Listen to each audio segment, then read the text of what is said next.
बेचारे कितना मुफ्त में कुरान दे रहे हैं। सबसे ज़्यादा तादाद में कुरान कहाँ छपता है मालूम है आपको?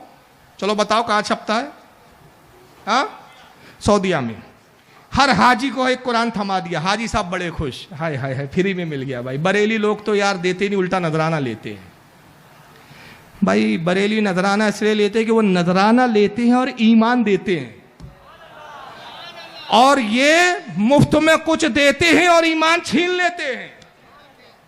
अब आपकी मर्जी, आपको क्या चाहिए? कहा मुफ्त में कुरान, कितनी अच्छी किताबत, कितना खूबसूरत छपा हुआ, कितनी अच्छी प्रिंटिंग, कितने अच्छा कागज। यार हमारे हिंदुस्तान में ना ऐसा कुरान छपता है ना बरेलवी लोग देते हैं। जाओ कंजुल ईमान भी लेना हो तो भाई रुपये देने पड़ते हैं यार, हदिया बोलते हैं। मुफ्त में ले आए, घर में रख दिया, बेचारों को पता ही नहीं कि इस कुरान के अंदर क्या हेरफेर हुई है। मैंने कहा मतन नहीं बदल सकते, बदलेंगे चोर पकड़े जाएंगे, जूते खाएंगे, पूरी कौम इनको जूते मारेगी। मायनों में तहरीफ की, किन अंदाजों में तहरीफ की, आइए ज़रा मैं उसकी कुछ झलकें आपको स्क्रीन पर दिखाता हूँ और इस पर फिर हम तफसीरा भी करेंगे कि किस तरीके से जो है तहरीफात से काम लिया गया और कुरान अजीम को किस तरह से नौज़ुबिल्लाह मिन ज़ालिक मजाक बनाया गया कि दुनिया को इतराज़ करने के लिए जगह मिल जाए। ये देखिए कुरान आपके सामने है, मौलवी अशरफ अली थानवी का तर्जुमा है। मैं सबके तर्जुमे बताऊंगा और उसके बाद सऊदीया के छपा हुआ भी कुरान आपके सामने आएगा। मौलवी अशरफ अली थानवी देवबंद से ताल्लुक़ रखते हैं। ये कुरान अजीम का उन्होंने तर्जुमा किया, सूरह आले इमरान है। आइए आयत नंबर इसकी 142 है। रब्बे कदीर इरशाद क्या फरमाता है, आपके सामने दिख रहा है। अम हसिबतुम अन तदखुलुल जन्नता वलम्मा यअलमिल्लाहुल लज़ीना जहादू मिनकुम व यअलमस साबिरीन। अब तर्जुमा थानवी साहब क्या कहते हैं? अल्लाह रसूल को मुखातिब करते हुए कहता है, अल्लाह खिताब कर रहा है अपने नबी से और कह रहा है कि मेरे महबूब, क्या ये लोग इस ख्याल में, कौन? मुशरिकीन, काफिर, मुनाफिकीन, हुजूर के साथ जो मुनाफिकीन का तबका है, तो अल्लाह फरमाता है हाँ, क्या तुम ये ख्याल करते हो, यानी ये मुनाफिकीन ये ख्याल करते हैं कि जन्नत में जा दाखिल होंगे? हालांकि हुनूज अल्लाह ताला ने उन लोगों को तो देखा ही नहीं जिन्होंने तुम में से जिहाद किया हो, और ना उनको देखा जो साबित कदम रहने वाले हो। माज़अल्लाह। क्या मतलब हुआ इसका? मतलब यह हुआ कि अल्लाह कह रहा है मुनाफिकीन के बारे में कि ये मुनाफिकीन क्या ये समझते हैं कि जन्नत में चले जाएंगे ऐसी? हालांकि अभी अल्लाह ने जाना नहीं है, अल्लाह ने देखा नहीं है, अभी अल्लाह को पता ही नहीं है, मालूम ही नहीं है कि कौन जिहाद करेंगे और कौन मैदान से भागेंगे। क्या अभी तक तो इसी बात पे लड़ रहे थे कि रसूलुल्लाह को इल्म गैब नहीं, मगर अब यहाँ तो मामला ये आ गया कि अल्लाह को भी गैब नहीं, अल्लाह को भी नहीं मालूम कि क्या होने वाला है और क्या करने वाले हैं। और यही वजह है कि ये अकीदा अब कुरान से कैसे हेर फेर करके साबित किया गया। तक़वतुल ईमान में मौलवी इस्माइल दहलवी कहते हैं कि गैब का मालूम करना अल्लाह की शान है। गैब का जुमले देखो, ये जाहिल मौलवी थे ये लोग। गैब का मालूम करना, अरे मालूम करना क्या होता है? वो हर वक्त गैबदा है, गैब का जानने वाला आलिमुल गैब है। मालूम वो करता है जो नावाकिफ होता है, मालूम करता है तो वाकिफ होता है। अल्लाह क्या ऐसा लम्हा है कि अल्लाह इस्लाम में नावाकिफ और फिर वाकिफ? कहता है कि गैब का मालूम करना अल्लाह की शान है कि अल्लाह जब चाहता है गैब के खजानों से कुंजी खोलता है और उससे गैब मालूम कर लेता है। अस्तगफिरुल्लाह। गैब का एक खजाना बता दिए मौलवी साहब ने और कहा कुंजी अल्लाह के पास है, गैब की कुंजी से संदूक खोलता है, जितना चाहता है उतना गैब मालूम कर लेता है। यह है इनका खुदा। और हमारा खुदा वो है जो हर लम्हे आलिमुल गैब है, हर लम्हे हर चीज जानता है। और सिर्फ जो हो रहा है वही नहीं जानता, बल्कि मैं तो ये तक मिसाल देता हूँ समझाने के लिए, इससे बढ़कर भी बातें और मिसालें दी जा सकती है। आपके फहम के हिसाब से कहूँ कि जो हो रहा है वो तो जानता है, जमीन की तह में जो कीड़ा रेंग रहा है वो भी जानता है। 40 साल बाद अगर उसने मेरी जिंदगी रखी है, आपकी जिंदगी रखी है, 40 साल बाद 50 साल बाद मैं किस जगह रहूंगा मैं नहीं जानता, आप नहीं जानते। किस जगह मैं किस वक्त कहां बैठूंगा, उस वक्त मेरे दिल में क्या ख्याल गुजरेगा, रब्बे कदीर उसको भी जानता है, इतना बाखबर है। मगर इन्होंने क्या बनाया रब को? रब को तो अभी ये पता ही नहीं, रब ने देखा ही नहीं। ऐ महबूब तुम में कौन लड़ने वाले हैं? ये सोच रहे कि इसी जन्नत में चले जाएंगे। आइए आगे और एक दूसरा तर्जुमा देखिए, दिखाएं भाई स्क्रीन पर। ये महमूदुल हसन साहब का तर्जुमा है, ये सऊदिया ने छापा है। ये सऊदिया ने एक ज़माने में हाजियों को खूब दिया भाई, मुफ्त में खूब बांटा। ये सऊदिया का नुस्खा है, किंग अब्दुल्ला साहब ने इसको शाये किया था। इसमें भी इस आयत का तर्जुमा महमूद हसन साहब क्या करते हैं, देवबंद के पहले उस्तादों में गिनती होती है इनकी। कहते क्या तुमको ये ख्याल है, क्या तुमको ख्याल है कि दाखिल हो जाओगे जन्नत में और अभी तक मालूम नहीं किया अल्लाह ने जो लड़ने वाले हैं तुम में। ये तो वाजे कर दिया इन्होंने, अभी मालूम नहीं किया अल्लाह ने कि कौन लड़ने वाले हैं महबूब तेरे साथ, वो बाद में मालूम करेंगे हम, अभी तो ला इल्म है खुदा। कल क्या वहाबी के इन तर्जुमों की बुनियाद बनाकर कल गैर मुस्लिम एतराज नहीं करेंगे कि किस खुदा की बात करते हो यार तुम, जिसको खुद नहीं मालूम। और आगे फिर ये भी कहा, देखो वयालमत साबरीन कहा कि और मालूम नहीं किया कि साबित कदम रहने वालों को, कौन जंग में साबित कदम रहेंगे, ये भी अल्लाह ने अभी मालूम नहीं किया, बाद में मालूम करेगा। यानी इन तराजीम को अगर आप देखें तो पता चलता है कि रब्बे कदीर ला इल्म, उसे गैब की भी खबर नहीं। आइए तीसरा तर्जमा देखें आप, ये फ़तेह मोहम्मद जालंधरी साहब का तर्जमा है कुरान है। फ़तेह मोहम्मद जालंधरी साहब उसी आयत का क्या तर्जमा करते हैं, कहते हैं कि क्या तुम ये समझते हो कि बे आजमाइश बहिश्त में जा दाखिल होंगे, हालांकि अभी खुदा ने तुम में से जिहाद करने वालों को अच्छी तरह मालूम नहीं किया, ऊपरी ऊपरी देखा है अभी। ये खुदा के लिए ऊपरी तौर पर और अंदरूनी तौर पर, अभी अच्छी तरह से नहीं मालूम किया, बस ऐसे देख लिया हल्का सा एक, बाद में देखेंगे हम, डीप में बाद में जाएंगे। ये खुदा की शान है, ये खुदा की सिफत है। तुम अरबी तो नहीं बदल पा रहे हो तो तर्जुमों को ही बदल दिया तुमने एक लम्हे यह ख्याल नहीं किया कि इन तराजीम की बुनियाद पर कैसे कैसे एतराज़ पड़ेंगे इस्लाम पर, और फिर शिकायतें करते हो कि लोग कुरान की बेहुरमती कर रहे हैं। बेहुरमती करने का असबाब और सामान तुमने फराम किया है। फिर आगे कहते हैं कि और ये भी मकसूद है अल्लाह का, क्या मकसूद है, कि वो साबित कदम रहने वालों को मालूम करें। अभी तो पता ही नहीं उसको कौन साबित कदम रहेंगे, कौन जंग से भागेंगे और कौन जंग में मुस्तहकम रहेंगे, वो मकसद ये कि अभी मालूम करे हो। अब आइए और एक तर्जुमा देखें आगे आप, ये अब्दुल माजिद दरियाबादी साहब का तर्जुमा कुरान है। मैंने सारे मकतब फिक्र का मैं दिखा रहा हूं, फिर कहूंगा कि हक पर हम क्यों, फैसला आपको करना है। उन्वान है ना हक पर कौन, देख लो कौन हक पर है।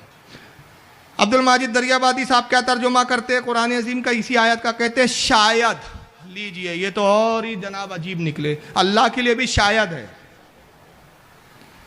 शायद शुबा के लिए इस्तेमाल होता है। जैसे मैं कहूँ, कोई मुझसे पूछे फारूक साहब ये नोकिया, खैर नोकिया तो बंद हो गया यार, सैमसंग का अच्छा मोबाइल कहाँ मिलेगा, तो मैं कहूँगा शायद बम्बई में मिल जाए। तो शायद कब इस्तेमाल करता है आदमी, जब बात कंफर्म नहीं होती, जब वो यकीन की मंजिल पर नहीं होता। खुदा ताला की ये मंजिल है माज़अल्लाह की यकीन की मंजिल पर नहीं है। रब कह रहा शायद तुम इस गुमान में हो, यानी रब को ये पता ही नहीं कि गुमान में क्या है। मुनाफिकों के ख्यालात से ना वाकिफ, कह रहा शायद तुम इस गुमान में हो कि जन्नत में दाखिल हो जाओगे, हालांकि अभी अल्लाह ने तुम में से उन लोगों को जाना ही नहीं जिन्होंने जिहाद किया।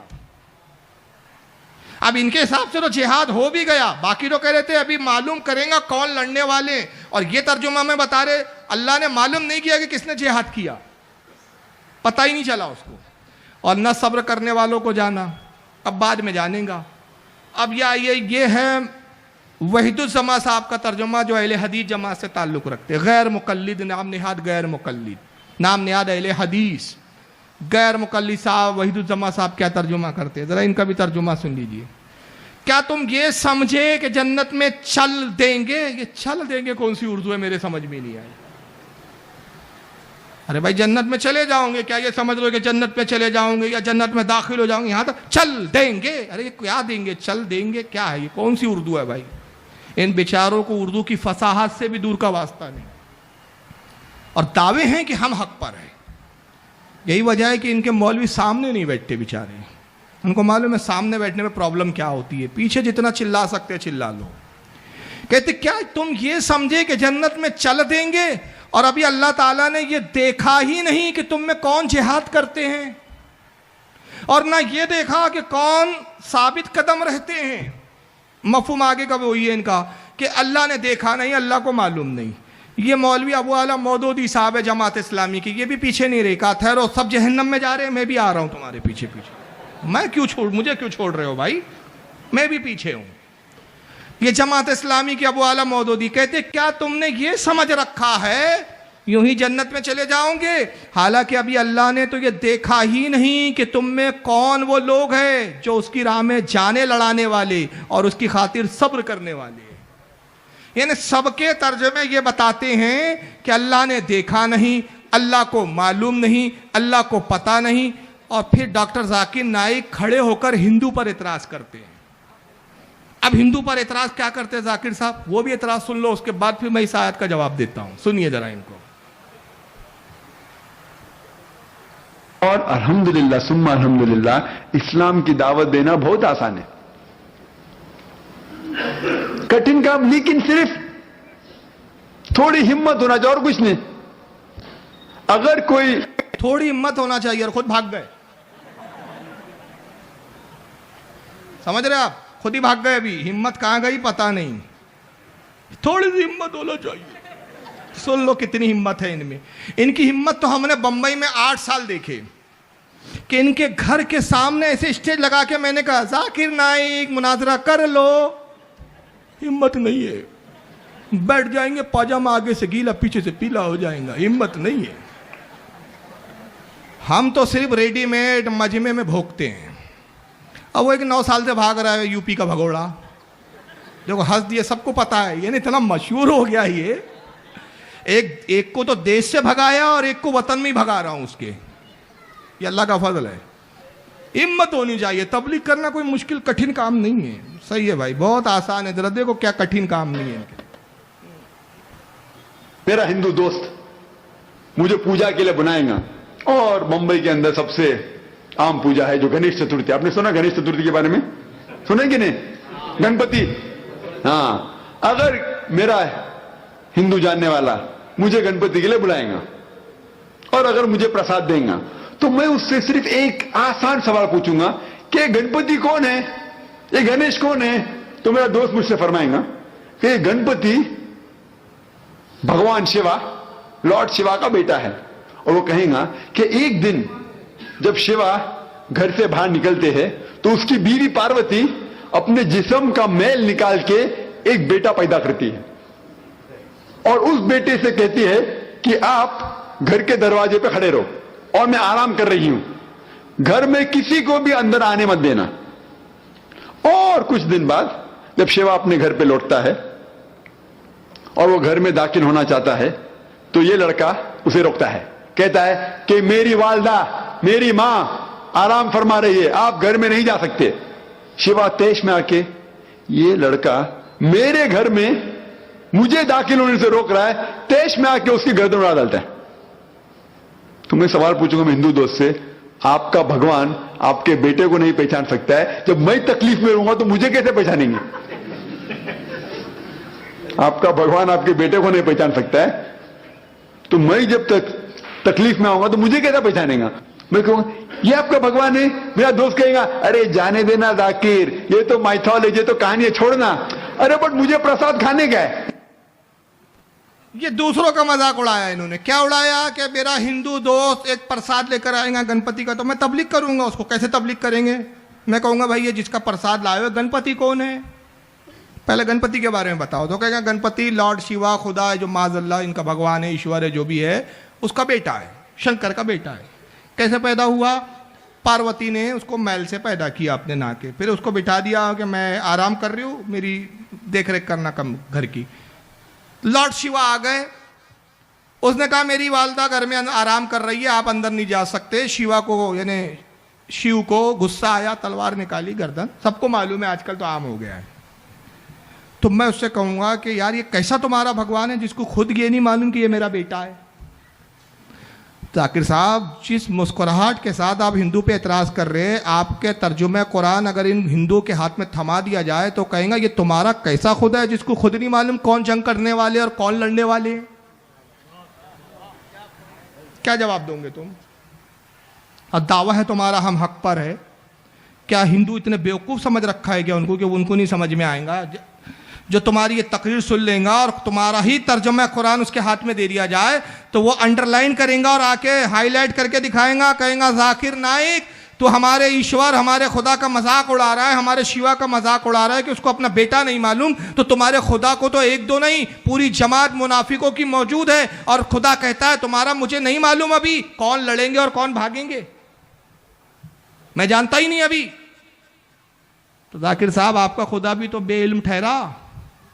क्या जवाब है इनके पास? खुदा की कसम इन वहाबियों के पास कोई जवाब नहीं, बेशक, मगर जवाब सिर्फ देंगा तो सुन्नी सही अकीदा देंगा। सुभान अल्लाह, सुभान अल्लाह। इमाम अहमद रजा जवाब देंगे और कहेंगे जाहिल हो तुम। इमाम अहमद रजा के बहुत बार ये जाकिर नाइक ये जहालत की बात कर रहा है, मगर इमाम ने सैकड़ों साल पहले क्या दलील दे के गुजर गए, बता दिया कि अगर ऐसा एतराज हो तो तुम्हें एतराज पर जो है शर्मिंदा होने की जरूरत नहीं, बल्कि मामला क्या है। आला हज़रत फाजिल बरेलवी फरमाते थे कि वो खुल नहीं रहा इत्तेफाक से। हाँ आ गया, देखिए ये है कंजुल ईमान सामने आपके। देखिए आला हज़रत उसी आयत का तर्जुमा क्या करते हैं, अम हसिबतुम अन तदखुलुल जन्नता वलम्मा यअलमिल्लाहुल लज़ीना जहादू मिनकुम व यअलमस साबिरीन। आला हज़रत तर्जुमा करते हैं क्या इस गुमान में हो कि जन्नत में चले जाओगे और अभी अल्लाह ने तुम्हारे गाजियों का इम्तिहान ना लिया। अल्लाह, नारे तकबीर, नारे रिसालत, मसलके आला हजरत। जानता तो सब है, अभी इम्तिहान नहीं लिया, जब इम्तिहान से गुजरोगे सबके सामने खुलकर आ जाओगे। छुपे हुए हो ना, उस्ताद जानता है कौन मेरिट आने वाला बच्चा है और कौन फेल होने वाला है, मगर खामोश रहता है। बोलता ठीक है बेटा, अगर वैसी बगैर इम्तिहान लिए फेल कर दूं तो शिकायत करूंगे कि उस्ताद जी इम्तिहान नहीं लिया और फेल कर दिया। कहा अच्छा चल बेटा दे दे पर्चा दे दे, लिख ले जितना लिखना है, तेरी औकात तो मुझे पता है, साल भर में तुझे देख लिया तू कितना पढ़ सकता है और कितना नहीं पढ़ सकता है। रब तो सब जानता है, इम्तिहान नहीं लिया है अभी तो तुम क्या समझ रहे हो रब नावाकिफ है। तो कौन बचा रहा है भाई, मकाम उलूहियत का तहफ़्फ़ुज़ कौन फराम कर रहा है? हमारा इमाम। तो जिस जमात में ऐसा इमाम हो वो जमात हक पर होंगी या वो जमातें हक पर है जो अल्लाह के इल्म पर ही शुबात पैदा कर रहे हैं।